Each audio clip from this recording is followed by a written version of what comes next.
mga kaibigan, patulog na nga tayo pero sasagutin muna natin itong tanong ng isang DD Sheets. At ang sabi po ng DD Sheet na to, ano daw masasabi ko at sumadsa daw sa kangkungan? Ang survey daw ni PBBM. Hello, sumadsad sa kangkungan. Parang hindi naman ganun kababa. At saka isa pa, sabi ko nga sa inyo, survey lang yan. Survey. At isa pa mga kaibigan, hindi naman kailangan ni PBBM na i-survey. Ito ha, real talk lang tayo mga kaibigan, hindi natin kailangan ng pa-survey. Hindi po kailangan ni PBBM ng pa-survey. Bakit? Pangulo na po ng Pilipinas si PBBM. Kahit na ipa-survey nyo yan, kahit na sumadsad yan, maging zero pa, mga kaibigan, Pangulo na po siya ng Pilipinas. No? Hindi na po niya kailangan ng survey. Kung sino pong may kailangan ng survey, walang iba, kundi si Sara. Unfortunately, mga kaibigan, pagdating po sa mga pa-survey na kung sino ang magiging Pangulo ng Pilipinas sa 2028, kung sino gusto ng iboto ng mga tao, unfortunately, hindi na po nangunguna si Sara Duterte. Yan po ang pagtuunan nyo ng pansin, mga DD Sheets. Huwag yung hinahambing nyo ng hinahambing si PBBM kay Sara Duterte. Dahil unang-una sa lahat, hindi na kailangan ni PBBM ng survey. Kahit ano man ang mangyari, si PBBM ay Pangulo ng Pilipinas hanggang 2028. Yan po ang isang katotohanan na iiyak na lang po kayo kasi yan po talaga ang totoo. Na kahit ano pong gawin ninyo na paninira sa ating Pangulo, kahit mabawasan man ang kanyang trust rating, mga kaibigan, pero ang kanyang performance po ay lalong nagle-level up. Nakita nyo naman, di ba mga kaibigan, nakita nyo naman kung gaano po kasipag ng ating Pangulo at nakita nyo naman siguro na yung ginagawa ng Pangulo natin ngayon ay hindi po ginawa ng mga past presidents, maging si Digong, lalong-lalong walang nagawa. Kaya mga kaibigan, wala yan sa survey. Unang-una sa lahat, sabi ko nga sa inyo, hindi kailangan ni PBBM ng survey. Hindi niya kailangan. Real talk po tayo hindi niya kailangan dahil Pangulo na po siya ng Pilipinas. Ito po sabi ng mga leadership, no? Sa panahon ni Duterte, kahit nung malapit na siya umalis, mataas pa rin ang survey niya. Yan ang naratibo ng mga DD Sheets. Okay, eto naman ang sasabihin ko sa inyo. Mga DD Sheets, alam niyo ba, sa panahon ni Duterte, wala namang dating Pangulo na sinisiraan siya at pinapabagsak siya. Wala, di ba? Dahil si Pinoy, nung natapos na ang administrasyon ni Pinoy, tumahimik siya. Hindi siya nang gulo sa gobyerno. Pero ngayon, sa panahon po ni PBBM, eto tayo, meron tayong Pangulo ng Pilipinas na nanggugulo. 10 ng kanyang mga alipores ng mga DD Sheets, nanggugulo sila. Ginugulo nila ang administrasyon ng ating Pangulo at binugulo nila ang Pangulo natin imbis na makapag-focus sa kanyang trabaho. Mabuti na lang ang Pangulo natin, hindi distracted, talagang nakafocus siya. At dito din naman mga kaibigan, sa Friday, may pupuntahan na naman siya mga kaibigan. Hindi ko sasabihin kung saan, no? Malalaman nyo na lang, for security purposes, malalaman nyo na lang 2 provinces yan. Mamimigay ng mga tulong sa mga farmers at saka sa mga fishermen, no? So 2 province po yan. Kita nyo, napakasipag ng Pangulo natin. Hindi po niya kailangan ng survey. Sa totoo lang huwag ma-offend ang mga DD Sheets. Hindi kailangan ng ating Pangulo ng survey. Dahil ang Pangulo natin, Pangulo siya ng Pilipinas hanggang 2028. Kahit sabihin naman, ay naku, sumadsad sa survey. Hello? Sadsad ba yun? Mataas pa rin ang survey ng ating Pangulo. Hindi po sadsad yun. At isa pa, mga kaibigan, ang Pangulo natin kapag tinatanong mo siya, meron pong tino-throwback na video yung mga DD Sheets tungkol po doon sa bigas, no? Yung sa nung tinanong si PBBM tungkol sa 20 pesos na bigas, no? At saka tungkol din sa inflation. Kita niyo naman ang Pangulo natin kapag tinatanong siya tungkol sa inflation. Ano sinasabi niya?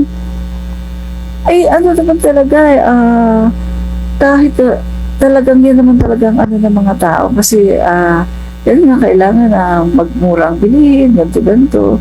So ang Pangulo natin, nandun po yung kanyang hindi po siya katulad ng mga DD sheets na sila po ay in denial, no? Ang Pangulo po natin, hindi po ganun. Kanya po ina-acknowledge ang problema po ng inflation na andyan yung hindi makontrol na inflation. Pero ang kagandahan nito kasi kontrolado ng ating Pangulo yung ginagawa niya sa gobyerno. At yung ginagawa ng ating Pangulo ngayon dahil nga sa sobrang mahal ng inflation, andyan ang talagang pagtulong ng ating Pangulo sa mga mamamayang Filipino at dinadala niya ang pagtulong na yan Luzon, Visayas, Mindanao. At just lately mga kaibigan, no, nitong nakaraan lang mga kaibigan, tatlong specialized hospital ang kanyang pinapatayo sa Pampanga. Another Heart Center of the Philippines, another Kidney Institute, Medical Center, another Children's Hospital. At take note, gagawin yan sa Luzon, sa Visayas at sa Mindanao. So mga kaibigan, ang daming ginagawa ng Pangulo natin. Andyan pa yung mga dams, mga irrigation, na talaga namang ginagawa para mga kaibigan tugunan yung pangailangan ng ating mga farmers sa kanilang irigasyon para matupad yung self-sufficient tayo sa bigas pagdating ng araw. Long-term solution ito. Kaya mga kaibigan, at masasabi ko sa mga DG sheets, hindi po kailangan ng ating Pangulo ng pa-survey. Alam nyo, sa totoo lang si Sara Duterte, sinasabi nila, si Sara Duterte, mataas daw, mataas. Okay. Okay, sabihin natin, papayag tayo, sabihin natin mataas, no? Kasi yan ang naratibo nila mataas daw sa survey. O sige, payagan na natin mataas daw sa survey. Okay. Ano ba yung pinasurvey kay Sara Duterte? Di ba yung pagiging DepEd Secretary niya? Pagiging Vice Presidente niya? No, sabihin na natin mataas siya doon. Kasi wala naman siyang kalaban na talagang matinding kalaban sa pagiging Vice Presidente. Ngayon, pagdating sa pagiging Pangulo ng Pilipinas, ibang usapan na yan. Kapag tinanong mo ang mga Pilipino, sino ang gusto niyo maging Pangulo ng Pilipinas? Ibang usapan na yan, lagapak na po dyan si Sara Duterte. Sa totoo lang lagapak po siya dyan. Bakit? Mga kaibigan, 79% ng mga Pilipino gustong ipaglaban ang West Philippine Sea. Paano mo may paglalaban ang West Philippine Sea kung si Sara Duterte ang pipiliin mong Pangulo? And then 75% ng mga Pilipino open sila na papasukin ng ICC. Paano mo mapapapasok ang ICC kung si Sara Duterte ang pauupuin mo? Kaya nga very ironic na kaibigan, natatawa ako dito sa mga DD sheets kasi ang akala nila yung trust rating or performance or trust rating na yan, mga kaibigan, ni Sara Duterte as DepEd Secretary or as Vice President of the Philippines, akala nila madadala yan pagdating sa 2028 kung ang tatanungin na ay ang magiging Pangulo ng Pilipinas. Sino ang gusto mo maging Pangulo ng Pilipinas? Mga kaibigan, hindi po yan padadala. Kasi pagdating po sa Pangulo ng Pilipinas, very clear na ayaw ng mga Pilipino na maging Pangulo ng Pilipinas ang isang pro-China. Ang isang tao, ang isang magiging Pangulo na gagawin ng tayong province of China. At ang isang Pangulo na walang komento kapag binubuli ang ating mga mangingisda, ang ating PCG, ang ating Navy, kapag binubuli sila ng Chinese Coast Guard, no comment kahit na meron ng nasugatan, meron ng mga na-injured, no comment pa rin. So ayaw po ng mga Pilipino yan. Kaya pagdating po sa usapin ng kung sino ang magiging Pangulo ng Pilipinas, ibang usapan na yan. Hindi na dyan si Sara Duterte magiging mataas. Ngayon mga kaibigan, kaya siya mataas ngayon sa kanyang mga survey kasi vice president lang yan eh. Pero ibang usapan na kapag nagtanong ka na sa 2028 sino ang gusto mong iboto as President of the Philippines, dahil natitiyak ko sa inyo 101% hindi po magugustuhan ng mga Pilipino na iboto si Sara Duterte as President of the Philippines. Kasi nga sa sinabi ko sa inyo kanina, 79% ng mga Pilipino gustong ipaglaban ang West Philippine Sea. At alam naman natin na hindi natin maipaglalaban ang West Philippine Sea kung ang ating Pangulo ay katulad ni Sara Duterte na pro-China at walang imik tameme pagdating sa China. Make sense? Kaya mga didishits, no? Pang DepEd lang yan, pang Vice President lang yan. Kung ano man ang tinatamasa ni Sara Duterte ngayon na trust rating na pa-survey, pang ano lang po yan, pang Vice Presidente lang yan. Kita niyo naman mga kaibigan, 2 years po siya sa DepEd. Pero ano ba ang significant niyang nagawa sa DepEd? Ang mga teachers nagrereklamo. Wala namang nagawang significant na masasabi mo na solid na nagawa ni Sara Duterte. Wala naman eh. Sa totoo lang mga kaibigan, real talk lang tayo dito. Wala po. Pagka, ano yun? DepEd Secretary ka pero mas inuna mo pa ang pagtatanim. Parang mas pinagtuunan pa niya ng pansin yung mga bagay na hindi naman naka-align sa pagiging DepEd Secretary. Sana nagsabi ka na lang kay PBBM, gusto ko sa agriculture. Kasi gusto mo naman pala magtanim. Hindi mo naman inaayos ang edukasyon natin. May nangyari ba sa ating edukasyon? Napaangat ba niya ang edukasyon ng Pilipinas sa 2 taon? Mga kaibigan, kung i-evaluate po natin si Sara Duterte, mga kaibigan, magpakatotoo tayo dito. Kahit sino ang tanongin, basta hindi leadership kasi mga leadership bulag po. Magtanong po kayo ng mga matitinong tao, mga political yung mga political analyst, sa pagdating po sa edukasyon, no? Kahit yung mga may kinalaman dyan sa education, tanungin nyo about Sara Duterte kung paano po siya bilang DepEd Secretary. Marami po ay talagang nadismaya kasi naka2 taon siya. Wala po siyang malinaw, wala po siyang malinaw na nagawa sa DepEd. Wala po na kahit yung matatag curriculum ay hindi man lang niya natapos, hindi man lang niya na-review. Yun nga lang hindi pa niya kaya. Sweldo ng mga teacher, mga kaibigan, maraming kaibigan na teacher nagreklamo. Wala namang nagawa yan sa DepEd. Kasi mga kaibigan, mas inuuna pa ni Sara Duterte yung bang pagpapapansin, yun bang aaten siya sa lahat ng mga burol. Lahat ng mga burol aatenan niya, tapos magpapapicture, magpapaselfie. Pero, wag ka. Hindi siya umaaten doon sa, hindi siya dumadalaw doon sa mga na-injured dahil sa pambubuli ng China. Diba? Selective. Ano pa mga kaibigan? Mas inuuna pa niya yung nagpapapansin siya, naglalakad sa ulan. Hello? Meron kang PSG, maglalakad ka sa ulan. Hello mga kaibigan, may mga dala pong payong yan. Kapag lumalakad po yan, ready po yung mga yan, may mga dalang payong yan. Maglalakad ka sa ulan, magpapaulan ka. Hello? Papakita mo sa mga tao. Hello? Ano yan? Kaplastikan. Pagkatapos yung ginagawa mo, DepEd Secretary ka, tanim ka ng puno. Dapat di ba yung ginagawa mo kung paano mo palakasin yung edukasyon? Kung paano mo iangat ang edukasyon ng Pilipinas? Gusto mo pala magtanim ng puno, dapat sa ka na lang agriculture, di ba?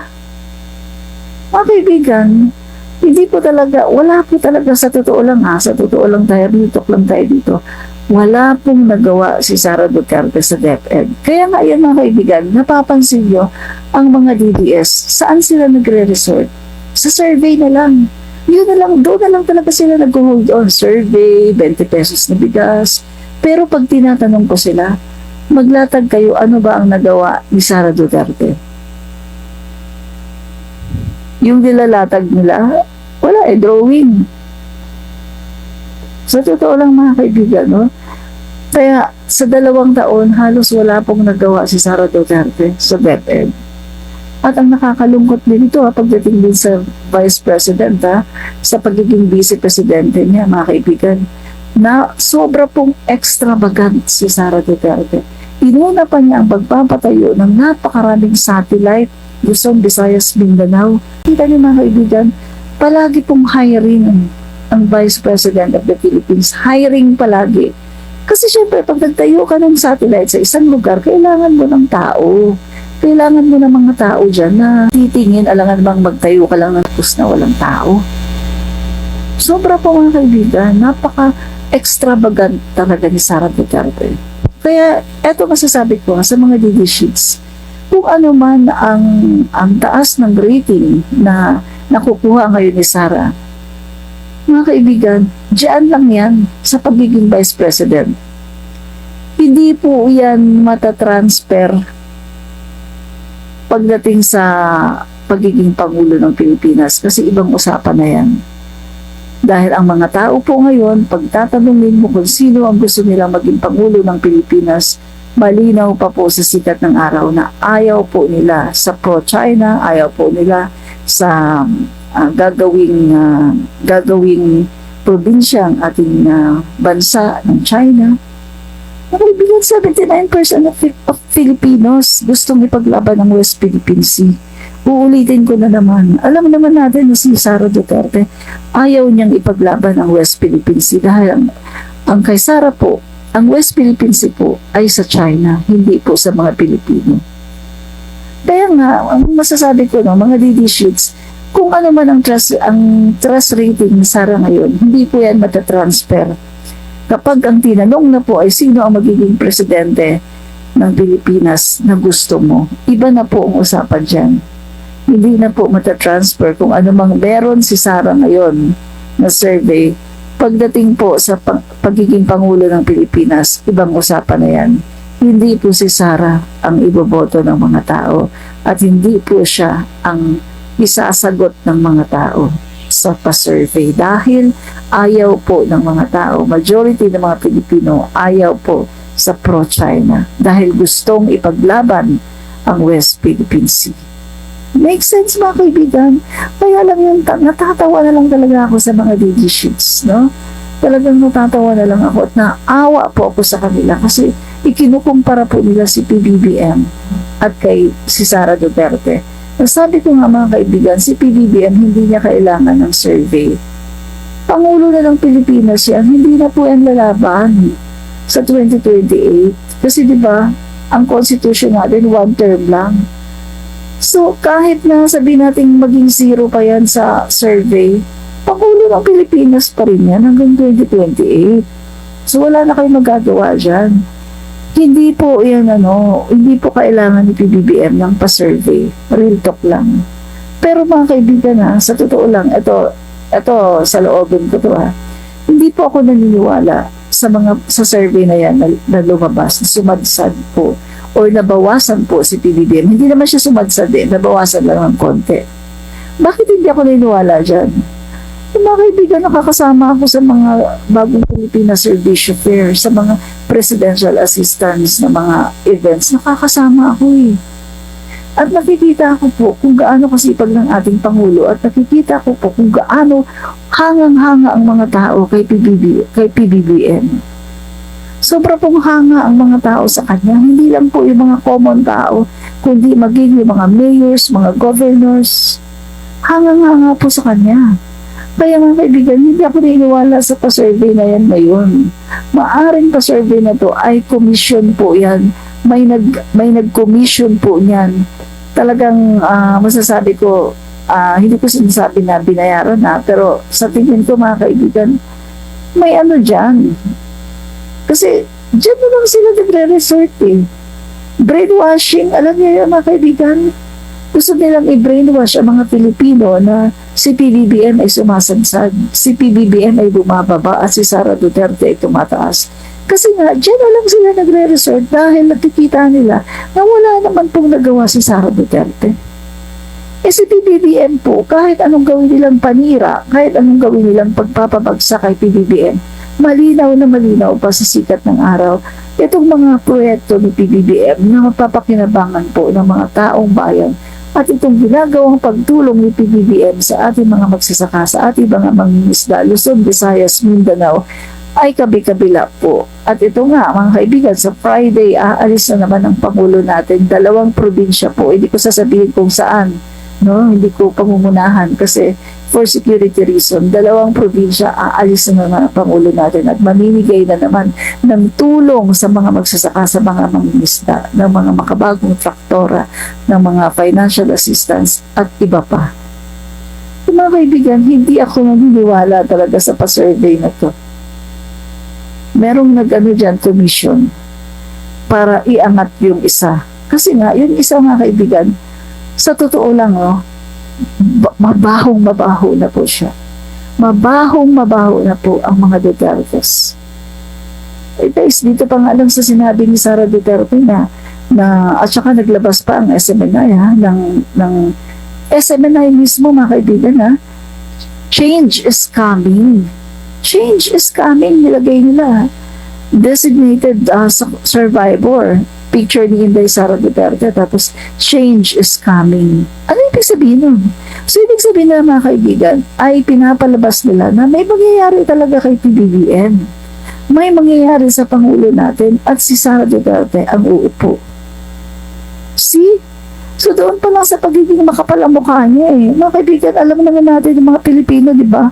Ayaw natin yung mga makakapal ang mukha at ayaw natin yung may nakikita tayong inaapi. Tapos ito pa, sabi pa ng DD Sheet sa panahon ni Duterte noon, ang taas ng rating niya. Kahit paalis na siya, ang taas ng rating. Si PBBM ngayon bumabagsak. Hello? Tanungin ko kayo, DD Sheet. Sa panahon ni Duterte, meron bang dating Pangulo ng Pilipinas na nanira sa kanya? Siniraan ba siya ni Pinoy? Nagrally ba si Pinoy? Nagrally ba siya ng nagrally sa Luzon, Visayas, Mindanao, sa iba-ibang mga lugar sa buong mundo? Nagrally ba si Pinoy para siraan si Duterte? Wala, di ba? Walang nagdi-distract kay Duterte during that time. Walang naninira sa kanya during that time. Pero, ang ating Pangulong Marcos ngayon, kabi-kabila ang paninirang tinatanggap mula kay Duterte, mula sa pamilya ni Duterte, mula sa mga DDShiz vloggers. Kaya hindi nyo yan mapagkukumpara. Kasi sa panahon ni Duterte, walang naninira sa kanya. Yung dating Pangulo na nahimik si Pinoy. Nahimik si Pinoy sa bahay niya at hindi niya pinakialaman si Duterte. E ngayon, kay PBBM, grabe ang paninira ni Duterte. Kahit pa ano mga guys, makaka-apekto din yun kahit konti. Kasi meron pa rin tayo mga Pilipino ngayon na wala pong alam sa tunay na pangyayari sa ating bansa. Marami pa rin tayong mga kababayan na hindi po nila alam na napakaganda po ng ginagawa ng ating Pangulo.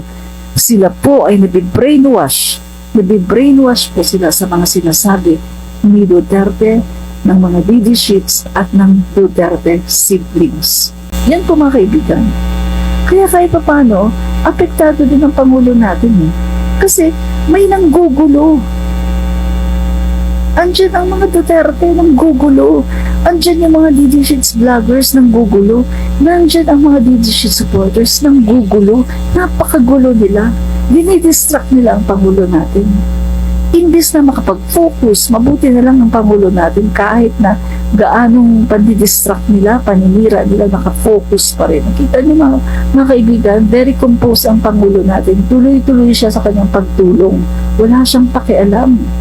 Tuloy-tuloy ang pagtulong niya. Hindi niya inaano na, bakit kayo ganito? Bakit kayo ganyan? Wala. Tuloy-tuloy ang pagtulong ng Pangulo natin. Wala siyang pakialam kahit nasiraan siya. Kaya nga ito sabi ko mga kaibigan, ito sabi ko sa inyo. Guys, hindi kailangan ni PBBM ng survey. Kahit sabihin natin na ibagsak o maging zero pa si PBBM sa survey, hindi niya kailangan yan. Pangulo na siya ng Pilipinas. Pero ito mga guys sasabihin ko sa inyo, mark my word mga kaibigan, tandaan niyo itong sasabihin ko sa inyo ngayon. Tandaan niyo ito. Bago matapos ang termino ng ating Pangulo, papasalamatan natin lahat. Kahit yung mga naninira sa kanya mga kaibigan, makikita nila kung gaano kaganda ang ginagawa ng ating Pangulo. So mga kaibigan, nakikita ko at alam ko yung mga ginagawa ng Pangulo natin na napakagaganda. At yan po ay long-term solution. Hindi po yan band-aid. Diba? Isia Y. Castillo, ang natuklasan ng new DepEd Secretary ay wala daw contribution si Sara sa DepEd. Correct. Tama po kayo dyan, Isia Y. Castillo. Wala po siyang contribution. Wala po talaga, sa totoo lang.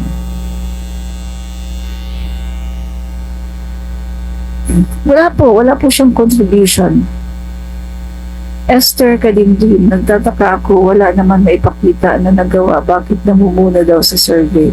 Samantalang ang presidente nagtatrabaho, bakit pangatlo lang siya? Si Cheese pangalawa, wala pang nagawa, kaloka. Sabi ko nga po sa inyo may focus po yan. Hindi po ako niniwala dyan kasi nga, alam ko yan kasi mga kaibigan, nakakasama din ako sa mga bagong Pilipinas Service Fair at nakikita ko po kung ano yung dating ng tao kay PBBM, kung ano yung dating ng mga tao kapag nakikita po nila si PBBM. At sobra-sobra mga kaibigan, talagang nagpapasalamat yung mga tao, talagang sila po mga kaibigan ay tuwang-tuwa. Sinasabi nila, ngayon lang tayo nagkaroon ng ganitong Pangulo, first time na may Pangulo dito na pumunta rito at tumulong. Talagang iba mga kaibigan. Kaya hindi talaga ako dyan naniniwala sa survey na yan. Gusto nila ng pagbabago pero sila mismo ang anay ng lipunan. Nakakaawa ang ginagawa nila kay PBBM at sa First Lady, kahit ginagawa na nila lahat para sa bansa pero sila ay pangapulag. Tama po kayo dyan, no? Sobrang napakabulag po talaga nila. Correct po kayo.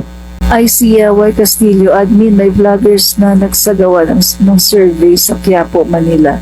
Ang tanong nila kung sino gusto nila, Sara or Marcos. Ang sumagot for Sara, yung mga vendor, at ang sumagot for undecided ay mga estudyante. Tinanong bakit ayaw kay Sara, ang sagot, ang daming issue daw sa mga Duterte. Ibig sabihin mga vendor na walang alam sa nangyari o hindi sila nanonood sa news. Yun nga po, yun po yung sinasabi ko. Ang mga umuboto po kay Sara Duterte, mga kaibigan, sa mga pa-survey ay yung mga hindi updated, yung mga walang alam sa mga news, yung mga hindi nakakapanood dito sa social media kasi syempre siguro dala ng kahirapan o walang pang-internet, di ba? Hindi sila nakakapag-internet, hindi nila alam kung ano ang update, ano ang nangyayari, kung may nagagawa pa si Sara. So wala po silang alam.